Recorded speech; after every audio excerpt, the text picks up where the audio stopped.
Welcome to episode 2 of SPS. Thanks to everyone who listened to episode 1. It was a great chat with Angus Lee. We're getting a lot of positive feedback, so if you haven't heard it, please go back and take a listen. Today we welcome Erik Pailet, a talented young player who I've had the opportunity to watch develop over the past year and a half, as we share the same home court. Erik's raw talent, coupled with the opportunities of the growing game, have him in the position of pursuing a pro career. We talk about that, his early playing days, and the mindset that took his game to the next level. I'm Josh Walker, and this is Socal Pickleball Stories.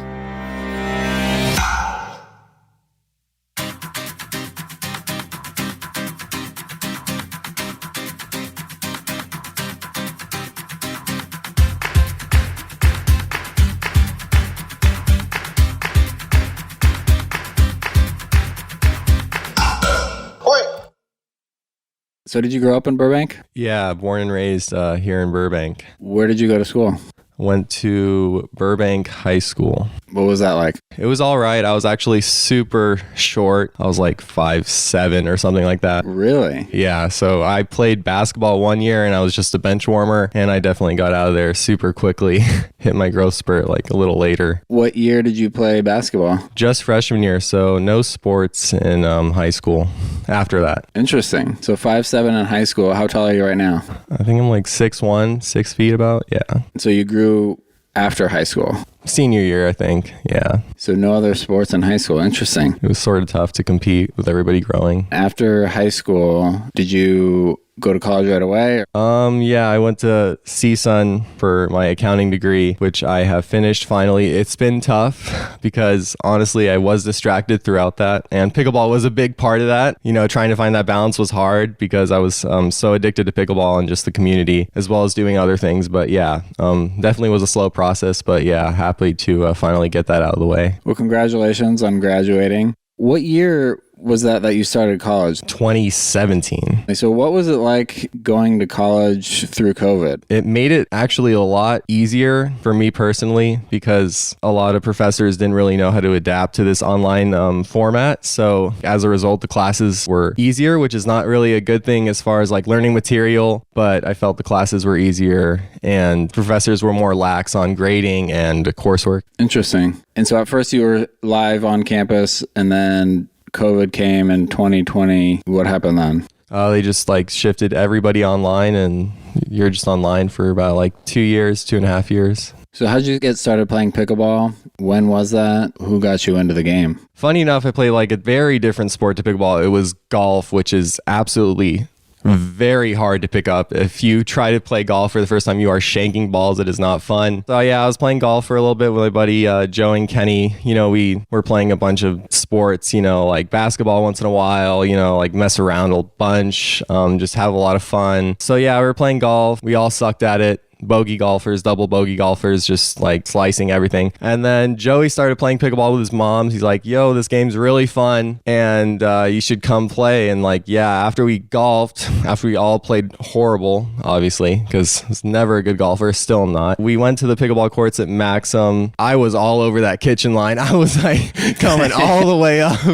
I was mashing balls, and that Don, our old ambassador at Burbank, he's like, you can't do that, you can't do that. And I remember I was like, why not? Like, what is this kitchen line? Like, I thought it was just mini tennis, like, because I played tennis before. I thought it was mini tennis. I was just coming up to the line. And then as soon as like that kitchen line was there, I started getting a little frustrated. I was like, oh, damn, I can't come up all the way. Like, he kept calling me for foot faults, and like we were just ripping balls. Like, yeah. And it was super fun. And then I think any normal person has that experience when they play pickleball. I don't think I've met one person that just has played pickleball for the first time and is like, wow, I really don't like it. And Don was like, wow, you know, you're athletic. You could be a decent player. So yeah, that was my first experience playing pickleball. Cool. So when you first went out, did you guys have paddles, or you were borrowing them? I was borrowing Joey and Kenny's paddles. It was some Z5, just wooden plank paddle. Yeah. Yeah. So it was horrible, but it's fine. It didn't matter at the time.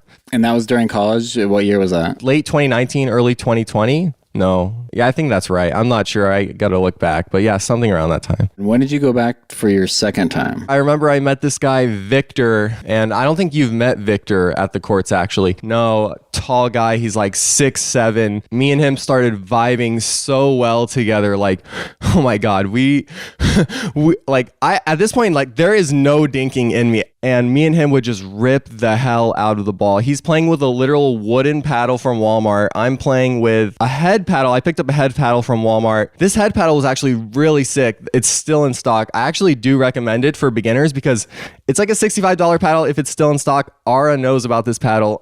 Super, has a lot of spin, really good amount of spin actually. I don't know if it still does, but we would just rip every single ball. And that's where I still do that today. I still crash, just shake and bake, just religiously shake and bake. So me and Victor ended up playing a Burbank little round robin set up by our old ambassador Don. It was like 8 teams and there was a bunch of OG Burbanks in there. We had Rich and his son at the time. We had I think we had Daniel and his dad. Yeah, we won that round robin, and it was actually really intense because we won every game except for the game where we played Rich, and Rich was just, if you know how Rich plays, Rich is super solid. He's gonna dink, he's gonna reset, and I just never seen that before. I'd never seen how that game was played, and it sort of threw me for a loop. It threw me for a whole loop, and I was like, wow, this is different. And we lost that game because he was just slowing it down on us and playing very well, very composed and solid and soft, and it was just way different. He's handling all of our power. We still ended up winning, and Rich was super pissed. If you've ever met Rich, this guy's like an old New Yorker, and he was super pissed. He's like, all you guys do is bang the ball. I'm like, yeah. But yeah, that was my first experience. When I came back, maybe a little more, 2 months, maybe a month. Nice. So from that point on, were you just hooked? Oh yeah, I was hooked after the first time. Everyone was super nice. I mean, even our old ambassador Don, he was nice. He's like, here's my card, come play. Everyone's having a good time at the courts. It was super sick. Yeah, and I could just tell it was a very friendly space, and I love playing. It was it's like an escape. It still is an escape for me, whether I have bad things going on or good things going on. I don't care. I'm always going to want to play pickleball. It's always my little space to get out of, whatever I'm doing. Absolutely. As you're first getting to know the game, who was it that said, hey, Erik, maybe you should dink? Or did you just kind of see how the game was sort of played by the book and then picked up things here and there? Yeah. So I think every single pickleball player, if you're semi-athletic, is going to go through this phase. Yeah, Tim Chuko is definitely my mentor. Definitely helping me through strategy, helping me through with different things. You probably went through this too. I remember when you came to the court, Josh, you were just ripping balls, and it works. If you're going to play 2 grandmas or 2 older people and you're ripping balls, it's going to work. And as soon as you get somebody that handles it, you're just going to be on the floor. I thought I had this game down. I don't really understand what's going on. I was ripping balls, everything was going great, and someone handles it, you got to switch it up all of a sudden real quick. Yeah, there's always that humbling moment. I know I got humbled. It sort of reminds me of Rich in a way, but I know I got humbled somewhere where I was like, wow, I need to dink, slow it down. I think I watched a couple YouTube videos and maybe that's what happened, but I know at some point I got crushed by not slowing it down a little bit, obviously. But, that was just me just being hyper and slamming everything. Right. So out of necessity, you kind of learned more of the nuance of the game, the slow game, the soft game. As we know, that is crucial, to have both the power and the ability to slow things down, reset, and dink. Every single person will go through that phase of wow, I'm just driving, and then you will see that it just doesn't work against certain players. So when did you start playing tournaments, and why did you start playing tournaments? I don't remember when I started playing tournaments. I think one of the first serious tournaments I did was with Tim Chuko. The reason I started playing tournaments was because obviously when you do something, you want to challenge yourself and see what your level is at. Rec play is fun, but it really is a different game. Rec play and tournament play are just 2 different beasts. Someone could be really good in rec, but there's pressure in tournaments. There's a lot of point pressure depending on the score. There's expectation pressure by other people. You might feel like, oh, you're playing this tournament at this level, you should crush. And if you think everyone thinks you're gonna crush a tournament, maybe you get shaky and you don't play as well. Even if a team's worse than you, they can 100% beat you just because they're playing unorthodox or they're playing weird. I sort of got off the topic, but I don't really know when I started taking it seriously as far as tournaments goes. But I knew I wanted to compete in a tournament for sure and see where your level is at. It's a good gauge of like, okay, I did good in a 4.0. Okay, maybe it's time to bump it up to 4.5, or I did okay in a 4.0. I'm still in a 4.0. So you really gauge your level, and Duper is not the greatest, but it's helped with figuring out your level. So, tournaments are great just to get the experience and to really feel like how grindy pickleball can actually be. Because in rec play, it's more fun, but in a pickleball tournament, you're really going out there to fight your own mental, your own game, your own skills, and see how well you can actually play. So, I just wanted to see how I could play. I think everyone wants to figure out where they're at, and not just play rec games all the time. Unless you're George. If you guys know George, George can't play a tournament, but it's all right. I guess he likes rec. It's fine. Yeah, I think the players we play with, everyone's pretty competitive, and it's sort of a natural thing. Yeah. So you mentioned you played a tournament with Tim Chuko early on. Oh my God, yes. That was freaking awesome. Ahmed, if you're listening, you clutched this out for us. We came out super slow. It was a round robin, 7 teams, and I knew Angus and Moo were at the time, I think it was like a 4.0, low 4.5 tournament, Tustin round robin. Me and Chugo's first tournament. We're feeling good, except I didn't want to play. I don't come out good first round. I won't lie. Like, I don't play good. I need a warm up game, like, get those nerves like settled down.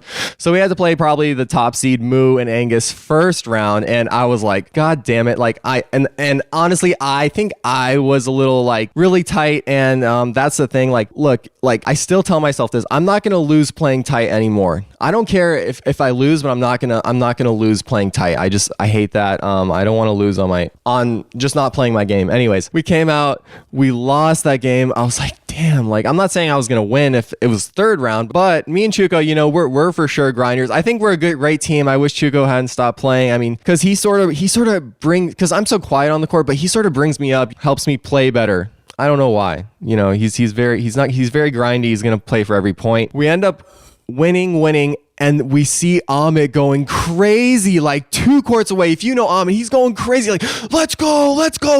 He's playing with this scrub against Moo and Angus and just mentally destroying, like, I don't know. He's just yelling. Maybe that's what happened. I don't know. Angus, if you're listening, I'm not making fun of your game or whatever, but like that game or whatever, I don't know what happened. But Amit's just screaming. Maybe that's what happened. And they beat Angus and Moo somehow. But I think it's because Amit was screaming, We end up winning out, and then Angus and Moo lose one more, so we got very lucky to win that. But Amit basically saved the tournament for us because it was a round robin. Amit's a great hype man. Yeah, he's super hype. Yeah.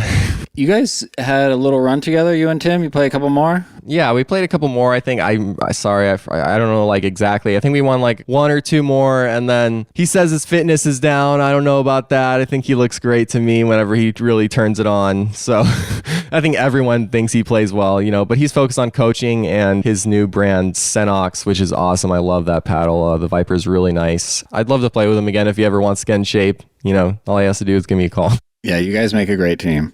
The fact that there's a competitive amateur tournament circuit, what do you think about that? I think it just goes back to everyone wants to know where they're at and how they can compete at a certain level, as well as, tournaments love putting them on because they're making a lot of money.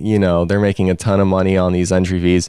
Players just want to win, and it's grindy out there. Like those cross court dinks in tournaments, they're different. It just feels really good when you grind all day, like even through the back draw. Like if you get a good run through the back draw, you get a good run through the winner's bracket. Like it just feels good to have a long day and come out with a medal. Maybe post on Instagram and have everybody congratulate you with the community, like, hey, you played great, like it's awesome, you did so well at this level, as well as the community. Like you see everyone at the tournaments, you see like your buddies from Orange County, you don't see as much, but maybe talk to more. You see other players, get to network a little bit, like, wow, I think, I'd play well with this person. Even the people you play against, you can sort of like be like, hey, like, I'd like to run this tournament with you. And then you guys could go up. It's just a constant level of people wanting to play better and be better.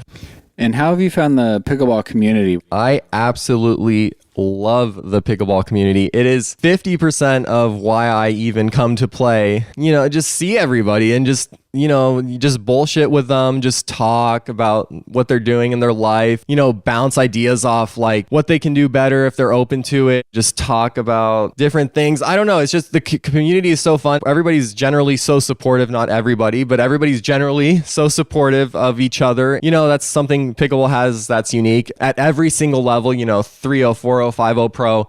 Everybody's so tight and just so supportive of each other. I love the community. And, like when I come out to play rec, I don't know, like, yeah, I want to play, but sometimes like more of it is like, yo, let's just see who's there and just like, let's just hang out and just have a good time and hit some balls. Absolutely. How did you know that you were getting better and better and improving? Aside from just winning games at the park, what did you notice about your game? I just have good split stepping, like lateral movement in general. So that really helps. I had the lateral movement, but understanding like where to be at certain spots, when to squeeze correctly, being aware of like where the ball was on the court and where I was supposed to be. And I was sort of like just standing still in a way. But I got better court awareness at a time. My form's very bad still, but it still works out. But just getting more consistent, just hitting like, I talk about, it's a different term. We're talking about expected value on each shot. So positive expected value would be a plus EV and then minus EV. So when I started realizing like what shots to hit, I wanted to hit positive expected value shots all the time. So I think I started focusing on just like playing rec and just making every ball, making every dink, making every drop, and just hitting shots that are positive EV and not minus EV, because a lot of players, when you go out and play rec, you can hit the minus EV shot, which is just that drive down the line, and they're fun, a flashy winner, and they just go for them nonstop. But if you go out to the courts and like think about plus EV shots, like making dinks, making drops, and like I really focused on that for a bit because all my expected value on all those shots are positive. I'm gonna make those shots and we're gonna keep the point going. And expected value doesn't have to be like safe shots as well. They can be speed ups and just speeding up at the right time. Yeah, I just focused on my expected value of every shot being positive. And when I really focused on that, that's when I felt like my game was going up because I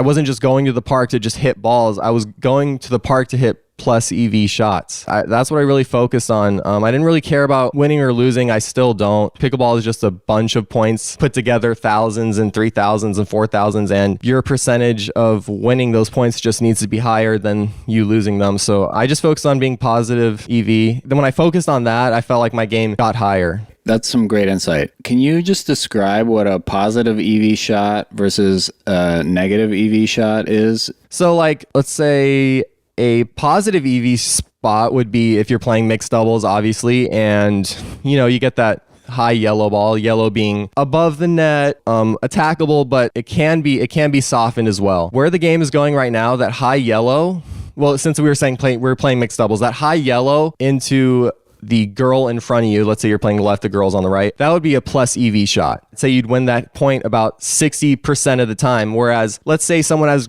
great hands on the other side, that same yellow shot, into Riley Newman maybe, I think that plus EV, same exact ball turns into a minus EV shot because his hands are just insane. I'd rather you like dink that back, Not saying to never do it, but let's say over 100 shots volley speeding up to Riley Newman, I think you'd lose less than 50, and into the girl on the right side, I think you'd win more than 50. So just literally thinking like that, you're thinking about your expected value will make you a better player. And you really have to think about what situation you're in, who you're playing with, who you're playing against. Yeah. As well as Chuko talks about this all the time, you need to play the score. If you're not playing the score correctly, let's say if we're up 9-5-1 with the serve, I'd like you to go for some, crazier shot. I wouldn't mind it at all, maybe like a low speed up, and you missed it. I would not be mad because, you're thinking about the score. It's 9-5-1. Yeah, take a little risk. But say that same scenario, maybe on like 5-5, that same exact ball, that low ding speed up. I don't know if I'd like it because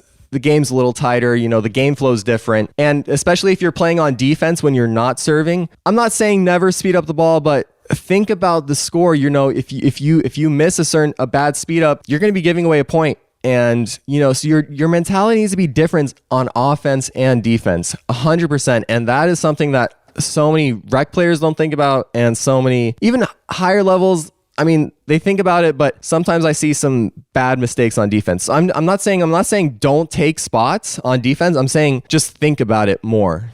Do you enjoy thinking about the strategy of pickleball as opposed to just being able to physically perform? I enjoy both. I think I talk about strategy not too much, like, because I just feel like I have a good flow for the game. But yeah, I can definitely talk about strategy with anybody. To like Chuko, I enjoy it. Talking about, if a ball goes to the right side, we're obviously moving and pinching that person. Yeah, different strategies. Like if the girl's on the left, like I was playing with the last tournament, I was playing with the girl. The girl was a righty and the guy was a lefty. So we were just pinching her on that left side, which is a different look I don't really see. And we were just pinching. So just pinching and knowing where to be, who's covering line and who's covering middle. Yeah, I could talk about it for a bit. But do you enjoy, while you're playing, thinking about that? Oh, I see. Like what in a tournament? Oh. Do you enjoy trying to figure out a strategy that will work against your opponents versus just being able to perform? Maybe you take a shot based on strategy versus based on a shot that you can execute. Honestly, for me, when I'm playing a tournament, it's very hard for me to see the strategy. I mean, because I'm very flowy and I really see, I can see it, but it's hard when you're playing at the time to like really like see the whole court. So I remember one time Chuko was there on the side and he can really pinpoint, because I'm exhausted, I'm moving around so much, and Chuko can really see like the strategy. So then Chuko would shoot me the strategy and help me out, because I think me and Ashley played mixed doubles, and on defense we were trying to unwind the stack. It wasn't working, but we kept doing it, and I don't know if it was because I was tired, I didn't focus or something, but we didn't change it up. We should have just stayed. We should have stayed and not unwinded the stack. That's a part where I just forgot about the strategy because I don't know if I was in the game, you know what I mean? Like, so it helps if someone's out there. I don't know. So I guess I don't like the strategy when I just like to play because I just forget. I don't know. I just like, I'm zoned in on the game. Yeah.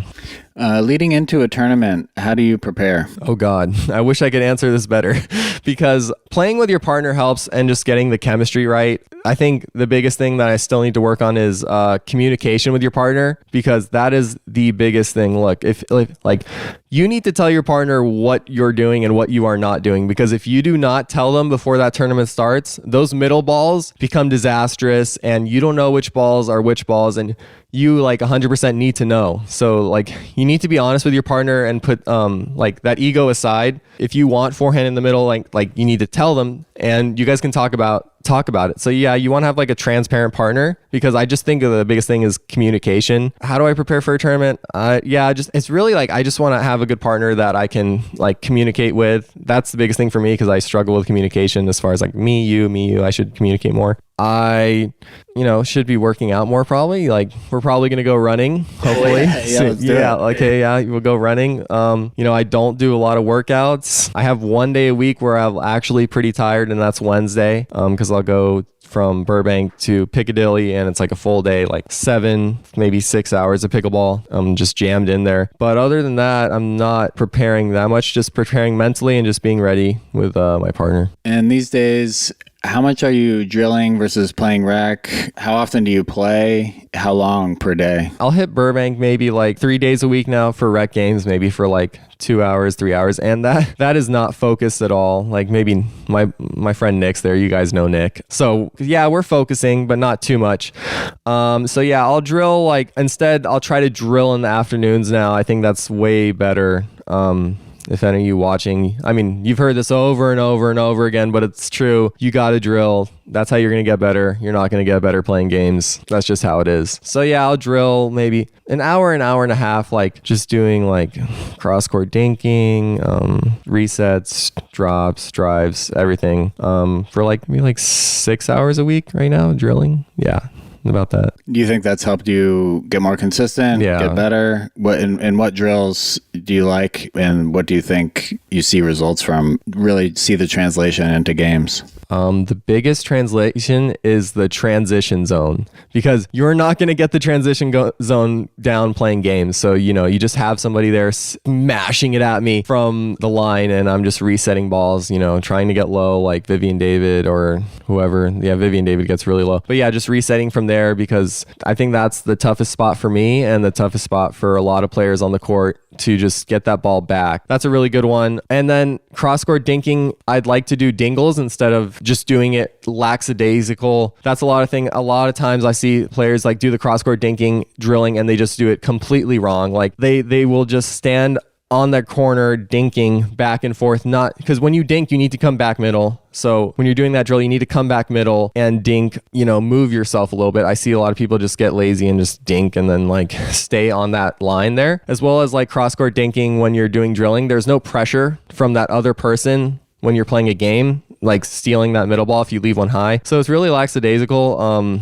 but I try to do dingles, which is a fun little game. How does that game work? That game works where you have 4 players and all of them are doing cross-court dinking, and as soon as one person misses, you call dingles and that other ball is live, and now we're in a little dinking rally, and whoever wins that gets a point, and you go up to like 10, and that creates an atmosphere where it's like, you have to focus because there's another ball going and you don't want to mess up because you don't want to start the dingles. So that helps, because I get lackadaisical dinking cross court when I'm drilling. And then obviously a little bit of hands is fun, obviously, because I like my hands. For lower level players, learning how to sit backhand instead of forehand for blocking, and for using your hands, because more space for covering your whole body with your backhand compared to your forehand. You seem to have a great mind for the game, in the fact that you can remember a lot of your past experience in tournament games. When we're out on the court, I mean, it sounds funny to say, but you always know the score and where people should be. You're obviously a very raw, talented pickleball player. Can you just talk about that a little bit, and why you think that you and your mind and your body fit the game so well? Oh, thanks. First of all, that was nice of you to say. I don't know. I think the it helps that I'm young. Just like, because the game's trending towards being more aggressive. So the fact that I can move laterally, especially on the left side, I don't think there's going to be a winning team without a lateral player anymore. There just isn't. There needs to be someone aggressive at the higher levels and just moving around, creating a presence. That needs to be there. And then as far as like, I feel like I have a good feel for my partner. I feel like I can adjust to who I'm playing with. Like if I'm playing with more of a passive person, I could turn on a little more aggression, a little more stuff just to compensate for how they're playing, Whereas if I'm playing with more of an aggressive player, we can still be aggressive, but I can sort of back off a little bit if that's what they want. I think a lot of it is like just meshing with who you're playing. So, I don't play the same every time. I play based on who I'm playing with and how we can mesh well together. Like George, I don't know why I keep bringing up George, but George, for example, he's super aggressive. So I'll let him be aggressive. Like maybe I'll start slowing it down, being a call-in a little bit, like maybe sometimes I'll throw myself on the right with Nick and I'll be the call-in, and then like feeling out our opponents as well. I don't know. I just feel like I can feel out everyone else and just adjust accordingly. I think that helps. Yeah, I agree. Interesting. There was a time when you said, oh, this is just a hobby. But now I think that may have changed. Has it changed? And what changed that? Yeah, so it definitely changed. I'm going to try to play some pro tournaments this year. I don't know what changed. I think before Takea, I really started to feel comfortable in my game. I'm like, wow, I started seeing myself feel comfortable in higher level games. And I was like, wow, I could, maybe do this. And as well as some high compliments from some higher level players that were definitely like, I could see you playing well in a higher level at pro tournaments. So I was like, okay, why not give it a shot? I can always be an accountant when I'm 40 or something. I can't always play pickleball and be young. So yeah, I'm going to give it a shot. I think, yeah, what changed was just seeing myself just get better. Not every day, but just over time. So you were playing in some pro rec games and you got some positive feedback? Yeah. And you brought up Takea. You played all 3 events there. Never mind, not Takea. The Newport I played with Daniel. That's when I started to feel my game was getting better, not Takea. Takea was after that. Yeah. You played 3 events there. Yeah, first time playing 3 events. And how was that weekend? It was great. Singles, not very hot on because I don't have the double-handed backhand. Before we get into that, you played 3 events all at 5-0. Yeah. Singles not so hot on because I don't have that double-handed backhand drive. So I was doing a lot of cat and mouse at the kitchen. I got one game off the number 1 seed, Ryan Gilbert, great player. We had some great points, but I ended up getting like maybe 5th, 6th, or 7th. Maybe like 5th or 6th. It was great. I just wish I could pass a little bit more. I do a lot of cat and mouse around the kitchen line, and it worked, but definitely not going to work against better players. Like Jason Adler's pass is just awesome. Ryan Gilbert was just passing me, and so singles was okay. It's sort of that thing. Singles is like, oh, it sounds great when you sign up, but as soon as you're there, you're like, oh. After that, I was sore. I was like, oh my God. So I was like, damn, am I gonna be ready for this next one? Was that the first day? Yes, that was the first day. That was Thursday, break Friday. Saturday, coming in for men's doubles with the boy Tim Fish. Unfortunate, he came a little late that first game, so we didn't get a warm up, and we came out super cold against Shea Underwood and Porter Barr, Susanna Barr's son. Yeah, it was unfortunate. I think we could have won that if we were definitely just a little bit warm. And I think we got 8, like straight cold. We should have called 2 timeouts. We should have used our 2 timeouts to warm up, but I don't know what happened. I was like so disoriented. I think we go to the back draw. We win about 3 or 4, and then I actually ended up losing. I wasn't playing well. I think it's hard for me to play with Tim Fish because he's such a good player. The fact that he's a good player, I want him to have some balls. He's a lefty, so his forehand's in the middle. So that dynamic threw me off a little bit. I won't lie, like I wasn't meshing as well with him, and I think he wanted me to take more balls, and that's the part where we didn't communicate that well, like which balls were his and which balls were mine, because I think I wanted him to take more. I wouldn't mind it, but yeah, he's a great player. Like we were timid that last game, and we definitely went out not playing our game, which I don't like, but that's how it goes sometimes, and that's how you learn in tournaments, to just be better next time. So yeah, that was men's doubles. Then mixed doubles with Ree. Okay, I don't think that bracket was soft. I mean, we had like, I don't know, I guess Daniel McCauley, and then like, who else was in there? I forgot who else was in there. Do you remember? I can't remember either. It was like McCauley, and then Will, the guy that jumps. I don't know. I thought the teams were decent. I mean, it just worked out, and then we just we won that gold. We beat Shelly and Bo in the in the gold medal match, and it was just a breeze. Just felt like a breeze, that tournament. Yeah. You've had some really good results in mixed. What do you think it is about your game that leads to success there? I love taking over. In men's, I can't find that right balance of how much to take over, because in mixed, there's obviously the girl there that sort of like creates a dynamic where look, like the 2 girls are the soft spots on the court. Because of that, it creates a dynamic where look, the guy's going to be coming over. It's just natural. Whereas in men's, it doesn't happen as much. And I want to come over, but I think I just need to take like less, like 60% of the court maybe. And I can't really find that balance, as far as like, I know a lot of guys don't want to play the right side. So I think I'm just maybe try for more left side aggressiveness, because it's, like I said, it's trending that way, and I'm just going to keep trying it. But I honestly, I don't know what it is. Like in just mixed doubles, I just like feel free. I don't know. In men's, I feel like I'm just trying to figure out how much to take and how to pick my spots better. Yeah, I'm just confused. Do you think you're going to try and develop your singles game more as you play more pro events this year? Yeah, work on my double-handed drive, and then I think when I get to the kitchen, my game is definitely better. But yeah, I'll definitely work on singles. Our running will help with that, because I'm gonna be freaking gassed after playing singles for sure. And how did you feel after the weekend, after playing 3 events? It was fine. My body was only sore after the singles day, and I felt like it was super fun. Obviously happy to get some redemption from the tournament, from the mixed doubles, and get something from it, because I was definitely bummed from not necessarily singles, but definitely men's. I was bummed. So I was happy to just get something under my belt there from Takea. Nice. I want to talk a little bit about the mental aspect of pickleball and bad days or bad results. How do you deal with that? So I'm going to switch it to rec games real quick. If you're losing in rec games, that's awesome for you. And you should not be upset, because if you're losing, you're actually learning something from other players and learning and seeing different balls that are actually challenging for you. You don't want to be going out in rec and just crushing. So a lot of players, I noticed, when they lose in rec, they get upset. But I'd rather you flip that around and be like, look, I'm losing, but I'm learning and losing. I don't want to just be winning. As far as how do I handle What was the question? Sorry. Just how do you bounce back from a bad day if you're not playing well or a bad result in a tournament? There's just pickleball variance, you can't expect yourself to play at your best all the time. So if you just focus on hitting plus EV shots, if you just focus on your expected value, and some days the variance is going to be, low and high and low and high. Everybody's going to have that. If you just focus on hitting the best shot you can every time, then you just know you're always trending upwards by hitting positive EV shots. Let's say me and you, Josh, we're on the same level. If we can handle our mental game the same, we have the same game. I have a bad day, but my mental is worse, and you have a bad day, but your mental is better. You're going to play better. That's just how it is. And so the same player with a better mental game is going to perform better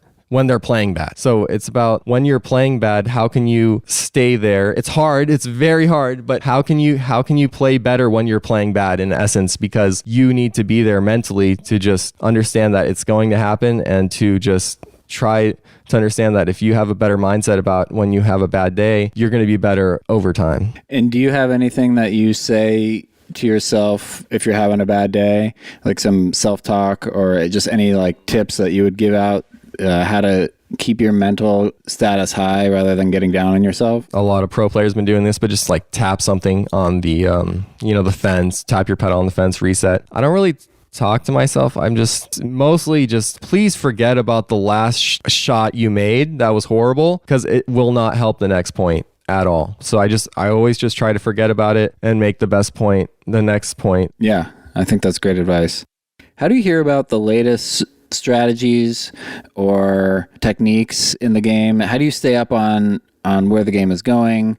Is it just sort of in the zeitgeist, in the rec courts, you kind of feel it out that things are speeding up? How do you keep up? Definitely just watching the live streams. You can tell that the more aggressive team is winning. The more aggressive team has a positive EV, and the less aggressive team definitely has a minus EV. You guys are all gonna laugh at me, whatever. But I definitely, if you don't follow Dane Gringich on Instagram, he posts a lot of good stuff on how to be aggressive in playing pickleball and mindset. That's a lot of good stuff there. Yeah, he's solid. I really like his stuff. Yeah, really good stuff. And so you watch the pro events, the pro live streams. Yeah, and as well as just playing with the higher levels at Piccadilly, it's just getting faster. Like, I don't think you're gonna win a lot of rallies just like dinking balls. I mean, yeah, but you know what I'm trying to say. Like, you're not gonna win a lot of rallies just dinking and outlasting somebody, because there's no more outlasting. It's gonna get sped up. There's no more outlasting something. Yeah, and that's changed quick. What's your pickleball accomplishment that you're most proud of? Honestly, I really don't have one. I don't know why. I'm always just trying to focus on just playing the best I can. I think that's the best accomplishment I can have, is just focusing on me and just playing the best I can. The best accomplishment, I don't really know. These tournaments the results are good. They could be better, so I'm not like thrilled about them per se. But yeah, I think just playing the best I can. What about your best tournament experience? I really don't know, because there's just so much wait time in between pickleball tournaments, between your games. That's tough for me, getting hot and cold and having to find a court to warm up. I know it's hard to change because they're doing a great job just finding all the courts and stuff. The best experience, I don't know. Tournaments are just grindy.